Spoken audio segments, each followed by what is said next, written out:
Okay, I will go ahead and introduce our guest. Today we have Max Mirho, and he actually, I got the chance to listen to him during his live streaming and podcasting event that he had a few weeks ago.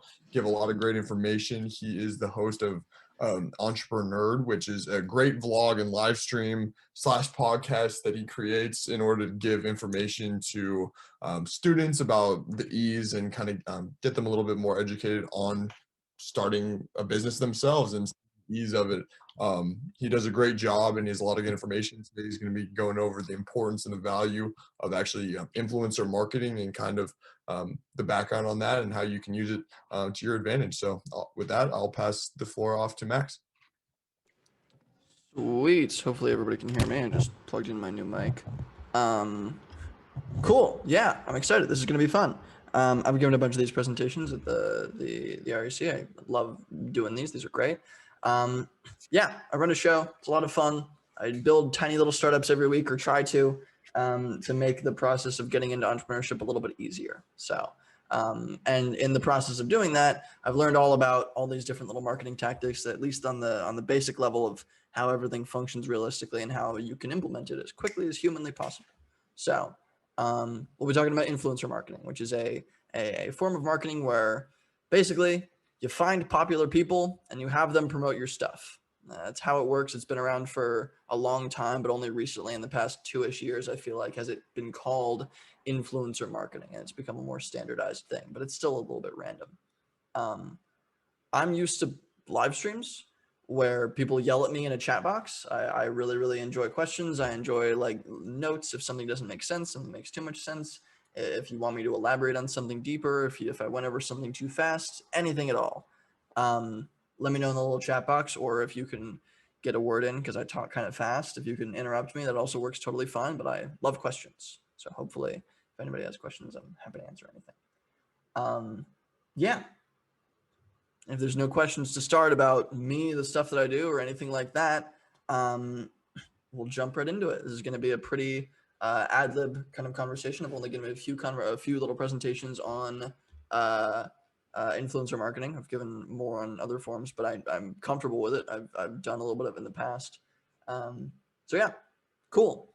Let me make sure I can screen share. I can. Sweet. Well, actually, I'm not going to screen share yet. I'll stop this for now. So yeah, influencer marketing, basically what that is like, you see a good example is you're scrolling through Instagram, right? It's much more standardized on Instagram because Instagram is the place that people are, right? It's this place that people grow followings on social media. If you go on there and you see some really popular account doing that hashtag ad thing, right? Where they promote like a fashion influencer will promote a new line at Nordstrom, right? Or a very popular model will promote like a new form of makeup, or a food influencer will promote a new spice that came out from a new brand, or anything in that kind of space, right? Those are kind of common, I think, on Instagram. That is influencer marketing. The company that has those products contacted the manager or the individual themselves, the famous person on Instagram, the influencer, as one would call them, and said, hey, we think your audience fits really closely with our product. We think our product would be really useful to your audience. Can we pay you to talk about it? And the benefit of that, as opposed to something like running ads or anything in that direction, if you run an ad, it's very clearly like, this is from the company. This is a promotion. People understand that it's an ad, right? And it comes from a source you've never seen before. You've never heard of this company before. You're hearing about them now. The trust isn't there, right? But if I trust a really popular person on Instagram, if I've followed them for years and I love everything they post, and then occasionally they post a few cool products that they genuinely like, of course I'm more likely to buy that, right? Because I trust the person it's coming from. So there's a lot more trust kind of involved and embedded in the influencer kind of marketing space. And that's why a lot of marketers really like it. That said, obviously, it's pretty unstandardized. It's like with an ad, when you're running an ad, you have very specifically, okay, I have this budget. I'm going to set aside $500 and I can track very specifically every little bit, right? If I know that I can get like $2 for a click. If I every $2 that I pay, approximately on average, somebody clicks on my website and I get a potential customer, right? Maybe an email sign up. That is really standardized. That is a very common thing. That has been like optimized like crazy. I've given presentations on how to do PPC, pay per click advertising before. Um, a lot of marketers just it's they understand that, right? But every influencer is different. Every single one is different.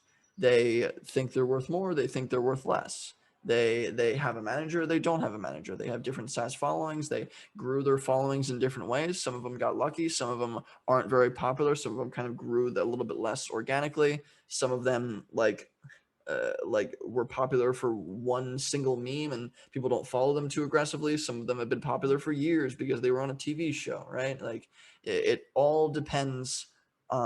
It's very random, and every influencer is going to be unique. So the biggest thing that you need to know about influencer marketing is if you're going to try it, it's a very organic, hands-on, figure it out as you go kind of thing, because you literally just need to have human conversations with these popular people and figure out if there is a way that you can work together, because a lot of times it's just not going to work out. They're going to demand too much or too little, or it's not going to be a fit, right? And they just may not like your product. Maybe they already have a partnership with another product.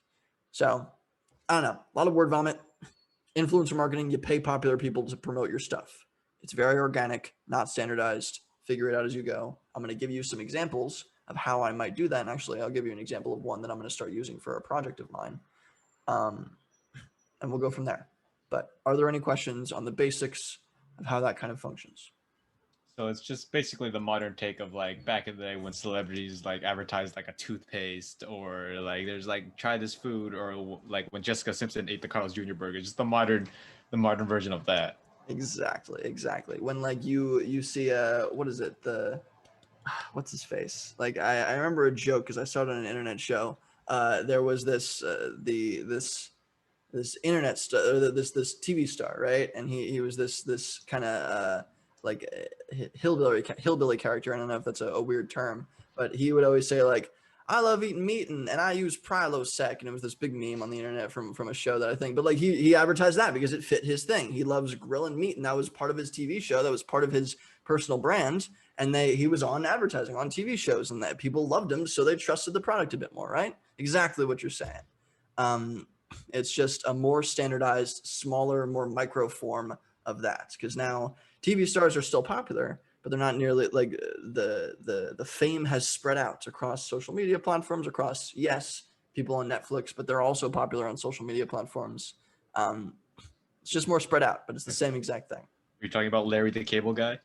That's who it was. Yes. Oh my gosh. Forgot about that. That's so good. Yeah. I love that. Max, I had a question. So you kind of you hit on sort of having these kind of conversations with these people or these influencers organically and having it be kind of a human interaction. How do you balance as someone who, let's say you own a company or you have created a product that you want them to advertise? How do you balance having that human interaction while not trying to make it kind of like a sales pitch to them, in the sense of, do you start out by kind of just getting to know them, like figuring out what they're about, follow them for a while, or do you just reach out instantly and see what happens? Great question. I would usually recommend, you can just try reaching out. I say just go for it either which way. If you're offering to pay for something, if you're a large enough influencer, you behave like a business. They understand that you are reaching out to promote your product. If you're like actively ready to pay for that, go for it. They get that. If they are a smaller influencer and micro influencers, like 5,000 followers and under, right? Like not too big, but like pretty popular among a certain circle, then they don't usually get paid for things. They may have never been paid for something before in their lives, right? It's very new. With them, I highly recommend following them for a little bit, understanding a little bit more. You should probably like know a lot about these influencers beforehand, know their audience, what they care about, what they post about, to make sure it fits with what you're promoting. But yes, especially with the smaller influencers, follow them for a while, maybe message them a few times like, hey, I actually do this product. Maybe there's something we can work together down the road on, but keep building really awesome stuff. Just maybe if you'd be open to hopping on a call, we could see if there's a way to work together.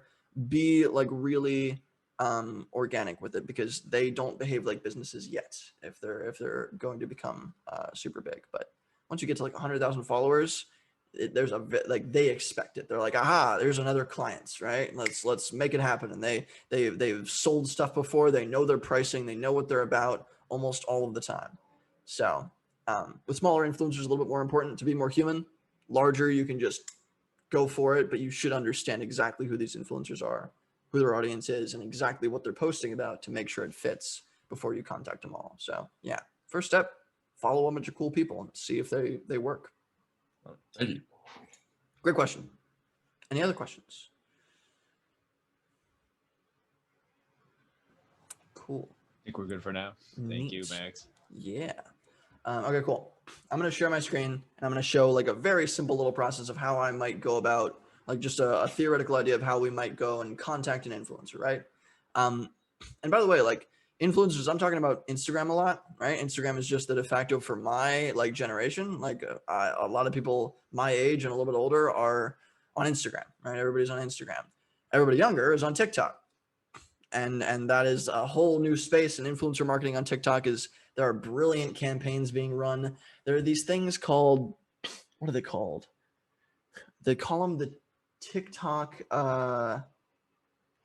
tights or the leggings, the TikTok leggings. They call them the TikTok leggings. And this is just it's a very clever little marketing campaign by some like fashion brand.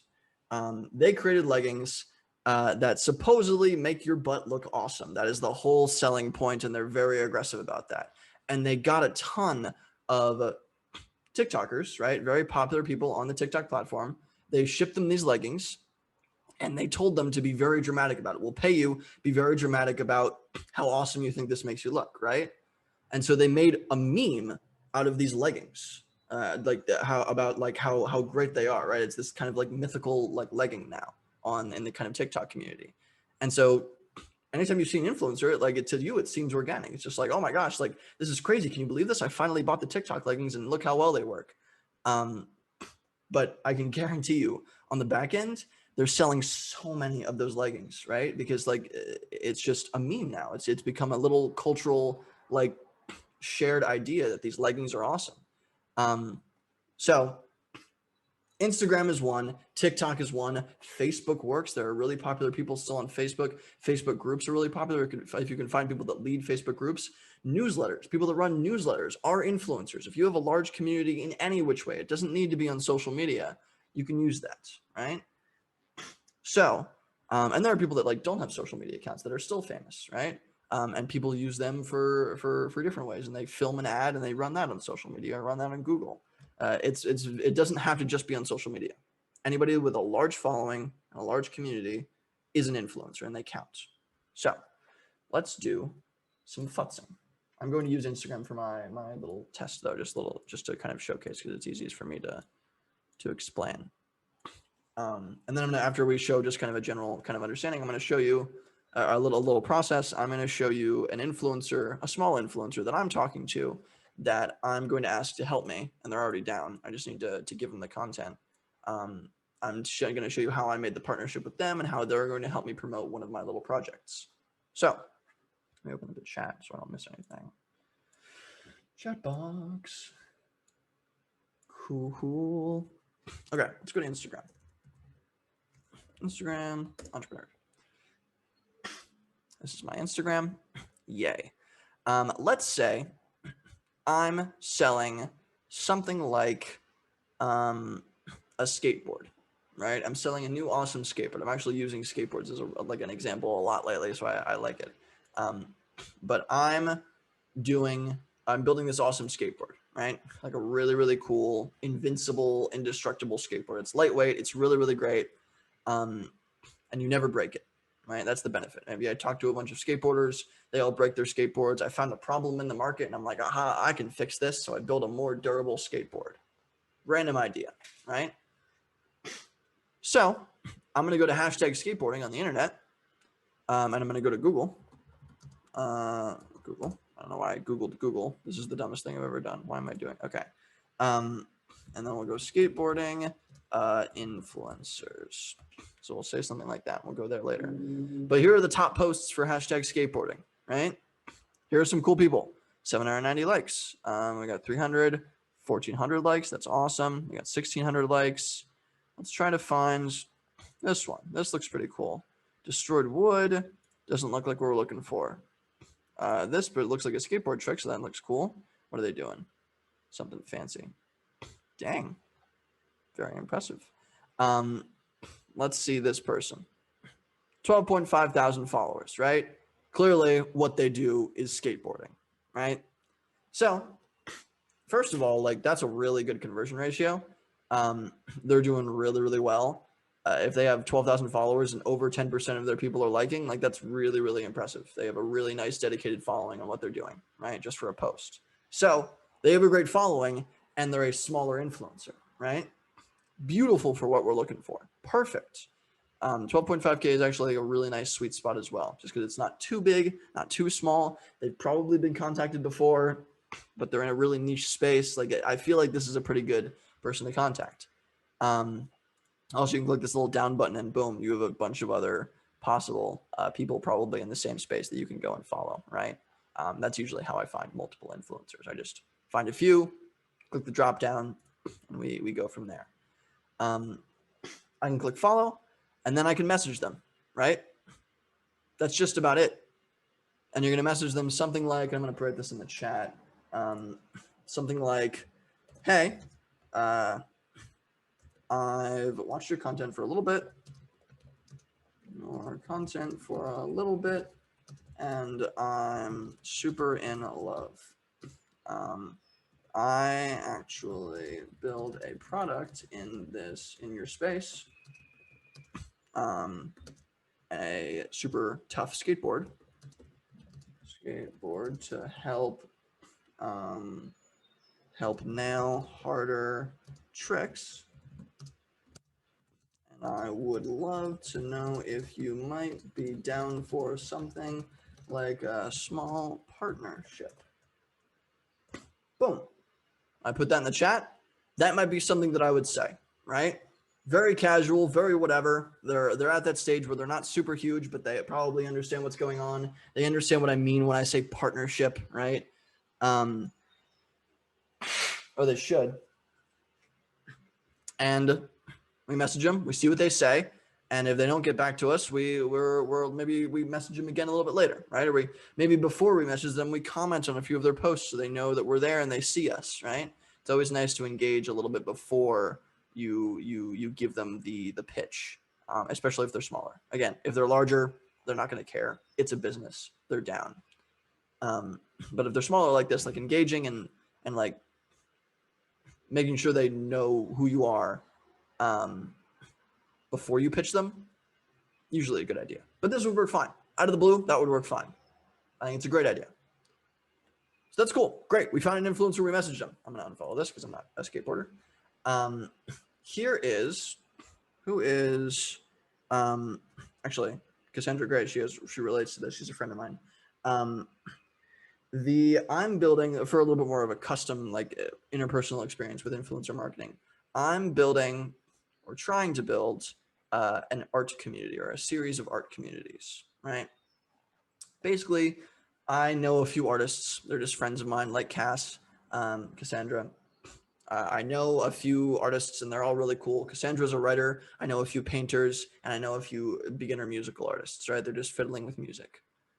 I want to help support them in becoming more full artists, right? Like actual musicians or actual writers or actual painters, right? That do it either part-time or full-time. I've created content on the internet for a few years. I think I can help them figure that out in some small degree. And the thing that I'm making is just communities where we can all hang out and I can hopefully help people directly, right? It's just little art communities on Discord. Discord is just a little app where you can create communities. It's like Slack, but casual. So that's what I'm creating. I'm having a lot of fun with that. It's really, really great. I'm looking to grow and build it to more people. Right now, I only have like, I think 2 or 3 people in my little writing group. It's very small and I haven't really done much with it in the past month or so. I feel bad, but I want to grow that. I do genuinely, truly want to grow that. And what I'm looking for, at least in the writing one, is like writers from like age like 15, 16 to like 25. 15 to 25 is usually my age range. That's when you're like super passionate about your art. You're figuring things out. You're excited. Like you haven't had a job for very long, if you've had a job at all. You're going through school. Maybe you're just kind of chilling at home, whatever, right? But you're actively starting or practicing your art. Thought it'd be cool. So there, boom, I have my demographic. 15 to 25, kids. Yeah, Discord is great. Their communities for entrepreneurship, sports, even knitting. Discord is amazing. It's super, super cool. This is I'm using it for like everything community-wise. And it's free. And you can do voice chats. It's like creating your own little clubhouse. It's great. I love it. But I know my audience, getting back to this, I know my audience now. It's age 15 to 25 writing kids that are trying to be writers, right? They're passionate about writing. They write actively, they read actively, and they want to get better and publish and build something around their writing. Maybe they want to publish a book. Maybe they want to build an Instagram following around their writing, whatever it is, right? Who knows? But that's my audience. So I need to find people in that space. And what I did first is I went on Instagram. Here, let me go to my profile. I can show you the people that I followed. I'm following who are everybody. Boom. So here we go. Teen Writing 101, Live for Writing, Arsenic Writes. Or is it Arsenic? Yeah, it is Arsenic. Rainer writes, Hamilton writes, I'm trying this in front of mine. This is more of a physical artist. Writing Mania, Writers Guild, Lives Library, Nor Writes. All of these are teenage to college writers on Instagram that have decent followings. So they are small micro influencers. They have like anywhere from like 2,000 to like 10,000 followers. And then there was one that I found that was really interesting. His name was Seth Writes. 55,000 followers, much bigger than most of the other accounts that I found, right? He mostly posts writing memes, right? Just kind of writing about fun stuff, right? How to reference romantic attraction between your characters, like different little educational bits and some memes on writing, right? Cool. And he actually has a group called the Writers Factory, which is really, really cool. It's kind of like a bigger version of what I want to build, right? It's just a group of kids that are all writing, that are all actively interested. They hop on and he hosts events and he does different things. I wanted to learn more about him, so I contacted him. I wasn't even necessarily thinking about the influencer partnership, but I reached out to Seth and I said, hey, love that you're doing the Writers Factory. Could I maybe like interview you over Discord sometime and learn a little bit more about how you build your group? And he said, absolutely. He hopped on a call. I interviewed him. Turns out he's another entrepreneur kid, just like you and me and everybody here on this call. He's just a college student, or I think down in Florida, that's trying to build a company around his writing stuff, which is really cool, around the community of writing. I helped him build an app. I gave him a couple of tools. He was really excited about it, and he started building. I saved him a bunch of money using some of the no-code tools that I teach. He was really pumped about it. He didn't charge me anything. He was just like, hey, if you ever need me to promote anything, or I can be useful at all, or my following can be useful at all, hit me up. And so I told him, yeah, absolutely. That would actually be super perfect. So I'm just going to film a video. I'm going to have him share it on his story and on a post on like a Reels. And that's it. It's going to be a video of me like, hey, this is what I do. I'm a kid entrepreneur. I'm trying really hard to help writers get into writing a little bit harder, as less of a hobby and more of a career. If you're interested in that, applications are open. I would love to see you in the group, right? And I'm going to see if I can get some people into my group that way. That way I can gather people from everywhere. It's not just my local kind of friend group. So I don't know if that makes sense. That is a little kind of run-in that I've had with influencer marketing that I think perfectly kind of fits the oomph. I didn't have to pay him. He's 55,000, right? You would expect you'd have to pay somebody like that. But I just did something human. I helped them out, and he's helping me out. So, and actually that is a strategy as well. You don't necessarily always have to pay influencers. If they like your product, just send them a free one, right? I just gave him a free consultation call on like how to build apps, and that was valuable enough to him that he was like, anything that I can do for you to repay that, let me know, right? And he even has in here DM for promotion, right? He fully expects people to DM him for promotion. He has 55,000 followers. He knows what he's doing, right? So sometimes you don't even need to pay. Sometimes you can just, if you have a really cool, with the skateboarder guy, maybe I just send him a cool skateboard. I send him a free skateboard in return for him promoting it, right? something like that. It's very casual for most early stage products and people like us, right? And you could go really hard with it if you're a really large company. I know a few people that are paying like hundreds of thousands of dollars to influencers to promote stuff, that are building really serious, like multi-million-dollar companies. You can go really hard with this. It does scale. But most of the time, like, it's very casual, very organic. Just figure it out, message people, talk to them, work together. So yeah, very like rough, organic kind of overview of how this works. Would love to know if there's any questions or if I should go deeper on something. Would you consider yourself an influencer? I've gotten that question a few times, mostly from my friends memeing on me. No, I have like 1,200 followers on Instagram. I have like 10,000 on LinkedIn, but LinkedIn doesn't convert very well. So there's really not influencer marketing on LinkedIn. Whereas with Instagram, it's consistent. If you have 10,000 followers, like 500 of them actively engage. If you have 20,000 followers, 1,000 of them actively engage. There's some consistency. Whereas with LinkedIn, it's kind of a crapshoot. So no, I would not call myself an influencer, but I will say some of my TikTok videos have been doing very well recently. So you might maybe you're on your way to becoming an influencer. Who knows? Might be one of those cool kids pretty soon. Yeah, but not yet. I would call anybody like 3,000. 3,000 is like a micro influencer, and you have to be on a platform like TikTok or Instagram. It depends. For it to be converting. If you have like an email list of like 3,000 people, that's even better because you have a direct contact to them, right? It depends on the medium. I'd say like probably like 20,000 on TikTok converts to like the same as like 8,000-9,000 on Instagram, and then maybe like 3,000 or 4,000 on an email list. Those are rough as hell numbers. Like I have no idea genuinely, but like that's kind of, there's going to be a ratio, right? It's going to depend because different platforms lead to different levels of engagement, and you want more engagement. The only thing that matters is how many people see that, right? So how many people see your promotion? But yeah, any questions? I had a question about the actual content. So after you reach out to these influencers, is it more of like a collaborative effort in what they're pushing out, or I guess it depends, but how often would you say you just give them a product and be like, hey, make something with this product and push it out? Or how often would you say that you have to actually work with them and develop something with them? That's a really, really good question. I didn't even think of going into that, but I have an answer. So it does depend. Yes.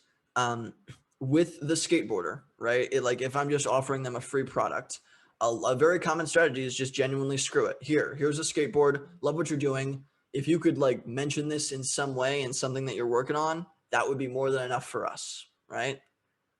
There are very like laissez-faire, hands-off, go for it strategies like that. And that was how it usually initially started. Lately, I've seen a lot more, like, especially if you're paying like a massive influencer and doing like a bigger like campaign, like I'm doing with Seth Reitz, right? When I go to Seth Reitz, I'm probably going to give him a video that I made of me saying, yo, right? This is what I'm trying to help with. This is what I'm doing as an individual. Seth was nice enough to help me promote this because he believes in what I'm doing. This is like, yeah, it's my content that they're pushing out, right? But you could also do collaborative. You could also just like give them some skateboard. Like you could do something like you give them a skateboard and you say, people have been able to nail a certain trick on this skateboard. So I would love to get a video of you showing this specific trick because our skateboard makes that easier, right? And you send them a few videos. You're like, oh, we're willing to come out and help film it for you. Something like that, right? You could go like collaborative in between, give them the content to promote, or they just make it themselves and you're really hands off. It could go either way. It really just depends on how the relationship kind of flows. Ideally, though, of course, like in order to build a really cool relationship with them, you want them to promote stuff down the road as well. You should help them as much as you can, right? This is still a very human side of marketing. Running ads, not superhuman. SEO, not superhuman. Content marketing, definitely a bit more human, but it's still just kind of pushing stuff out.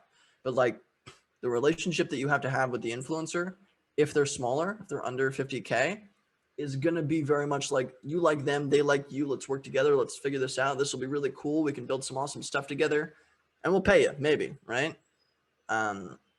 So yeah, it's definitely not like a boss or a client relationship. It's a little bit more like people.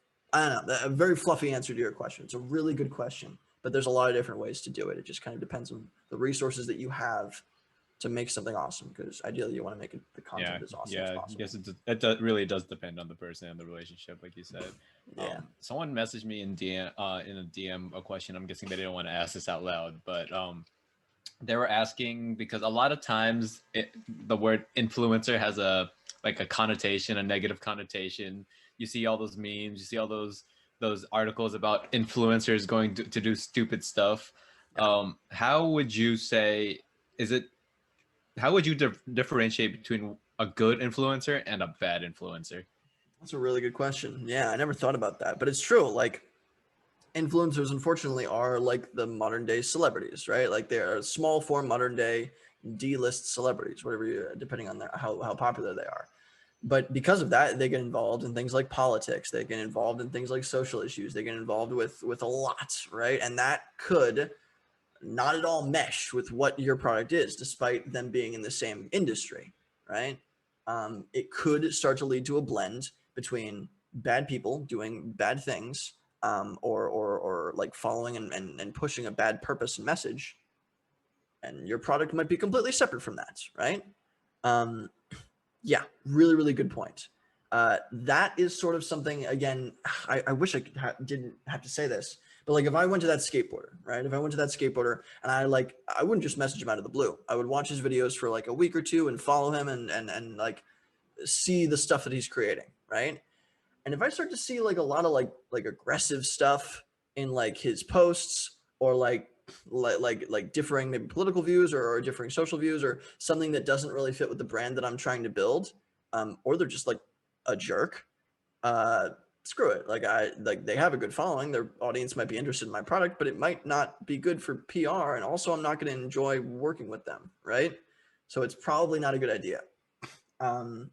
Whereas like if I find another skateboarder and they're like the coolest person in the world, and I like directly want to be friends with them, like absolutely I should reach out, right? Like that like incubation period of just watching them, commenting on their stuff, and maybe sending them a few messages or responding to some of their stories, is important for more than just like lead, like building them a lead and like making them more comfortable with you. It's also like you're making sure you're comfortable with them. There are definitely plenty of really just crummy people out there, and social media unfortunately promotes that. If you're a crummy person, a lot of really crummy people just get awesome followings, because they're crummy people. There's a lot of crummy people in the world, so be careful. Yes, you want to make sure that the people that you're talking to they fit with you, right? So, and they fit with your brand, because if you promote the wrong way and they end up in a scandal, like, oh no, they promoted your brand as well, now your product might be involved in that scandal if you're going on a larger scale. So you got to be careful with it for sure. But for instance, with Seth, everything that I've seen is really casual, really funny. Really, he's a college kid. He's a really nice dude. Liked what he was doing. We got along super well. I was supposed to interview him, and I ended up like helping him. He helped me. He gave me advice. I gave him advice. It was like this really good. Like by the end, he was like, "Dude, I'm really glad you reached out." And I was like, "Heck yeah, it was awesome that we got to talk." I'm like obsessed with Seth. Love what he's doing. I want to support him as much as I possibly can, and so he wants to support me back. And that sounds like a perfect influencer relationship, right? So yeah, again, kind of a hand wavy answer. It's so individualized when it comes to influencer marketing. But if you watch people for a little while, you can figure out they're crummy people. Do a little bit of Googling, especially if they're larger, because you might be able to find scandals and start to pick apart things that they might not show on social media from there. So I have a question that personally has happened to me. I'm pretty sure if you've ever had an Instagram and have posted a nice picture, you've probably gotten people either DMing you or messaging on the post, be like, "Hey, would you like to collaborate with me?" And so on the flip side, when you are being contacted by an influencer or to be an influencer, even no matter how small you are, I have like 100 followers on Instagram, and even I got contacted. So how would you say, what would be the best way to vet that group to make sure they're not taking advantage of you? Interesting. I like that. The flipping of it. This is fun. I like this. So I've been contacted too, and not because I have 1,000. I was contacted when I had like 100. It's on my personal account. Like it has no relationship. The people that contact you in those spaces are likely automated messages. Most of the time, they're going to be automated messages. 90% of the time, it's because they're tracking certain hashtags. They have little bots that scroll through Instagram. They track certain hashtags and they post comments like that. Because the strategy usually is, hey, if you buy this product and put it on your page, right, and you talk about it, no matter how small your following is, you're still buying the product, right? If you buy our product and put it on your page, we'll share you on our story. We'll showcase you, and it kind of creates the illusion of you're an influencer now, which is a lot of people on social media really like the idea of, right? It's a very glorified kind of idea. It's also a very dunked on idea. Like there's a lot of bad stuff in that space. That's most of what I've seen. I know people that have like 1,000 followers, attractive people with large followings, like they're doing fine. They're like small, very small, like micro influencers, and they're contacted by people in the same way. Unfortunately, it looks like the exact same thing. But when you go to the page and you like look at the proposal they're looking for, you talk with them a little bit more. They're like, hey, yeah, we'll ship you a product. All we want is like a mention. That's fine. You get a free product, right? Why not? The only thing that you really need to like look out for, if you're talking with somebody and messaging somebody, it's an active conversation, it's probably pretty good. Unless they're being really directly like salesy and pyramid scheming, right? Most of the time the scams are going to be, hey, we love what you're doing. Check out our page. And there's going to be a page and it provides you a link. And on the link, it says, you're really cool. It's just a website and it's automated and you're not talking to a human being, right? Actual influencer marketing campaigns at all scale are done via human beings. There's no automated way to do that because these are people, right? They have different needs and they have different pricing.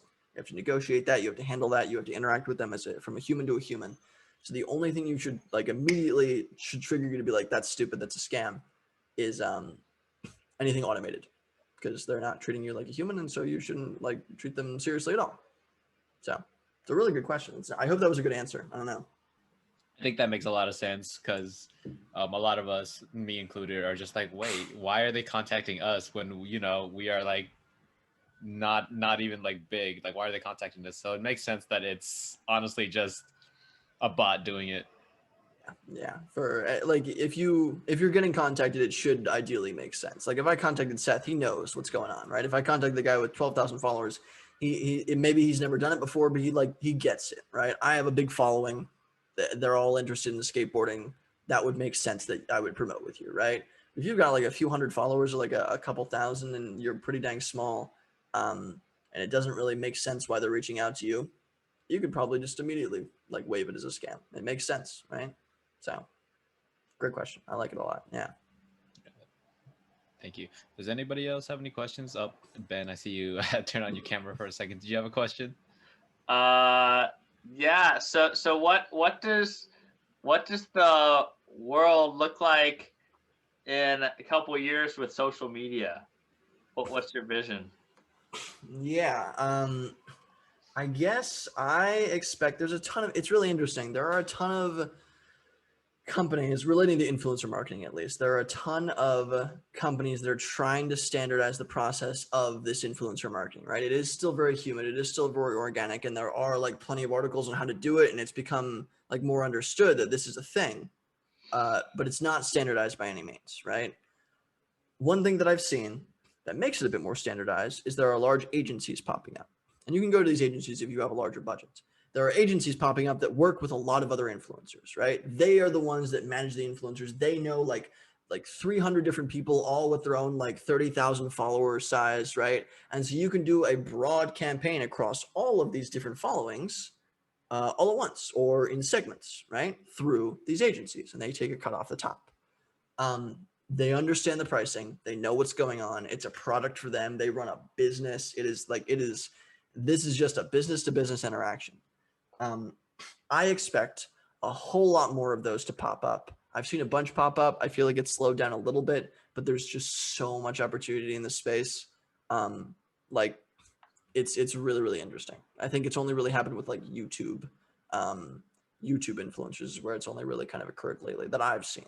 some on Instagram. I actually worked for a startup in Seattle that did exactly this. They were an influencer agency. I was an intern there over like a summer, like 3 years ago.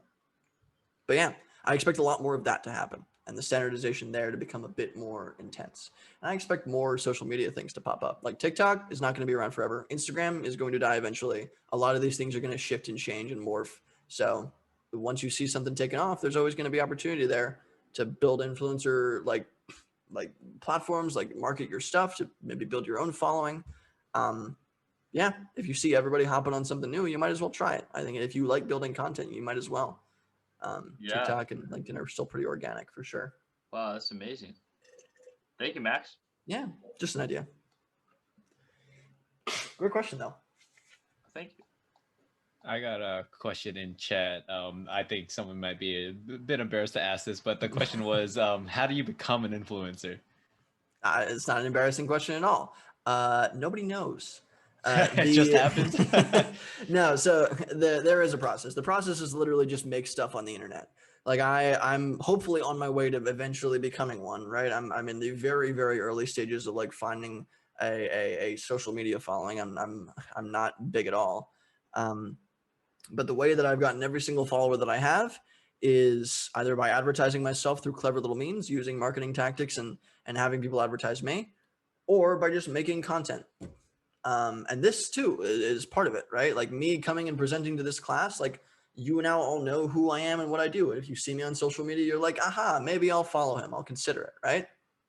That like you do events, you promote yourself in any way you possibly can, and you make a ton of stuff on the internet, whether that's videos, images, just post cool things that you read, whether you start a blog, whether you like make your own newsletter, if you pull public stunts for crazy purposes, like whatever it is, you just make something that people are interested in and people can view and watch and enjoy. My content is educational. I teach things. Seth's is educational. He teaches things. Skateboarder is not inspiration. It's not inspirational, motivational. It's entertainment. It's just interesting to watch. You're engaged. You're like, that's cool. That's interesting. Billions of different kinds of content out there. Just make a thing. If you know a thing and you want to teach people about it, make educational content. If you think you're funny or you want to try to be funny, start posting dumb stuff. When I started the show, I was like, the only people that were on the show was my best friend, my two best friends, my mom, and my dad. Those are the people that were on my show, right? That was it. And that's how it starts with literally everybody. But posting content is the only way. And then it always happens that randomly, one thing that you make will end up doing really well or will resonate with a small group of people. They'll get really into it. And that works really well on TikTok or Instagram or places like YouTube. You'll get one big hit, right? One semi-viral little hit. And then you get a bunch of followers out of that. And then the rest of your stuff becomes popular. That's always how it works. It's really, really weird. But there's no like, I know you're going to be an influencer in 3 years' time. There's none of that. It's all unbelievably random. So yeah, I wish there was a better influencer. Just make stuff on the internet. And that's the closest you can get. And do it consistently. Keep doing it. Don't stop. Everybody stops. Yeah. We had a small YouTuber, well, not small, he has like 40,000 subscribers, come and give a presentation to the rec the other day. And that's basically what he said too. He's like, keep making content. If you make content, one of these days, one piece of content you're gonna do is just gonna blow up. You're never gonna know which one. You're never gonna know when it's gonna happen, but it's gonna happen if you just keep doing it. Yep, it's super wild. Yeah, on a really small scale, I'm starting to make TikTok videos, and I'm really excited about it. I started at 0 like 2 weeks ago, 2 or 3 weeks ago. I don't think it was like 3 weeks ago. I started at 0 followers like 3 weeks ago. I posted a video just about every day about a new tech tool because I love making videos about tech tools. And I eventually I got like 2 little videos that had like 1,000 views and like I feel like 30 people would follow me each of the from each of those, and I had like a good chunk, and I was like, oh wow, this is working, this is really great. And then one of my videos, I feel like it's the stupidest video that I made. It was on Airtable, and I explained it the least effectively about compared to any other tool that I promoted, and it got 10,000 views, and I got like 400 followers from that one video. Small scale, it's not like I'm popular yet, but I had no clue that was going to be the one that worked. Like, I start the video off with being like, I'm going to explain this poorly. and with every other video, I was confident, like, this is exactly what this tool does, right? Stupid. So you never know. You literally, quite literally never know. I've interviewed a ton of influencers on this, and everybody says the same thing. It's hilarious. So really weird. Yeah. Oh, sorry. You go ahead. There's a question in the chat. Not sure if you answered this yet, but what's the difference between influencers and brand ambassadors? They seem the same or very similar at least. Great question. There's really not that much of a difference. A brand ambassador just means you're going for a longer partnership. So if I contact that skateboarder guy and I'm like, here, I'm going to send you a skateboard, go for it. I would love it if you posted about it, right? That's just like an influencer marketing program. A different form of influencer marketing program is finding ambassadors. So not just a one-off kind of promotion like what I'm doing with Seth, but maybe if I work with Seth and it's really fun, I actively like contact him again and like we're working together and I pay him like a monthly fee or I regularly ship him products, or there is some benefit long-term for him and for me because he actively promotes what I'm doing. And actually, here's a good example. I'm not an influencer much yet, but I do have sponsors on my show, right? People sponsor my live stream. That's not a one-off thing. I'm not just using their tool once and going for it, but like every single live stream, I talk about the cool tool that sponsors me, right?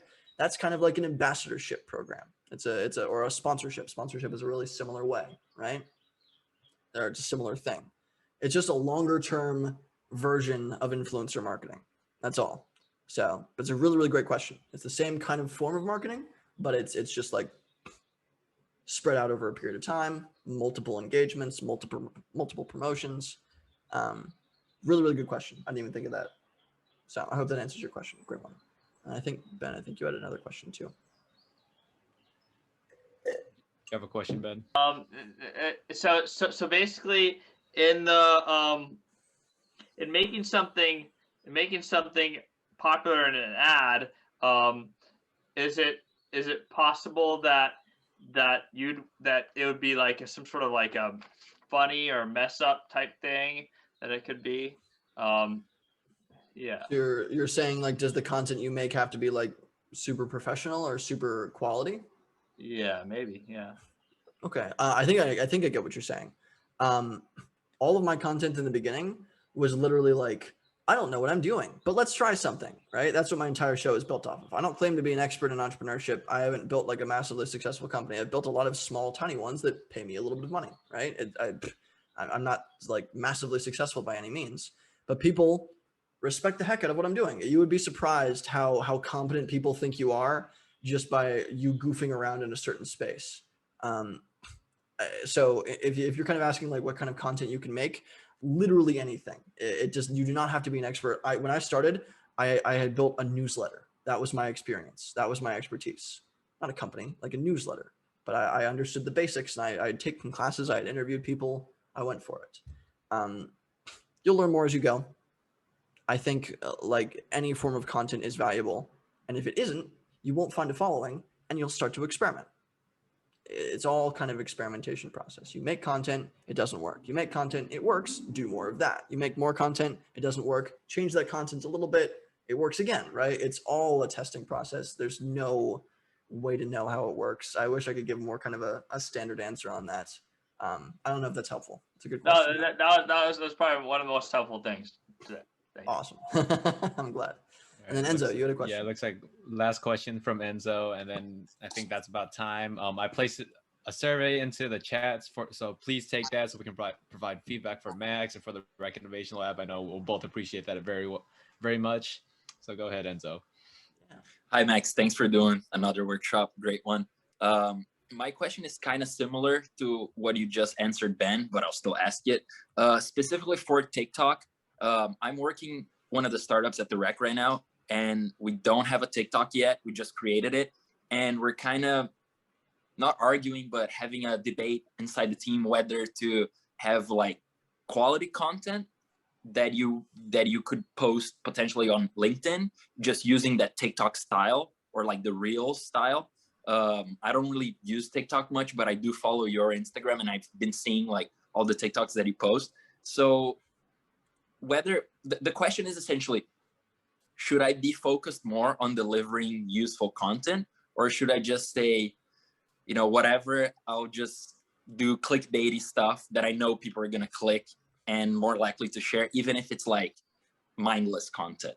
I know exactly what you're saying. So do you mind if I ask what product you're selling through the company? Because that might give a little bit more context. Okay, so it's called Till. It's an app that essentially the goal is to reduce food waste, and we do that by selling surplus food from restaurants at a discounted price. So people would use it to buy food for cheaper, essentially.